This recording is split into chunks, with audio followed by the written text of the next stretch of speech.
alitamka nitarudi tena, msifadhaike mioyo. Nilipona jibu wema, pumziko la milele.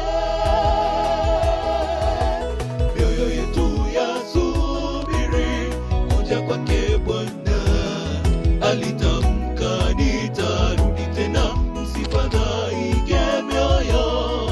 Nilipona jibu wema, pumziko la milele.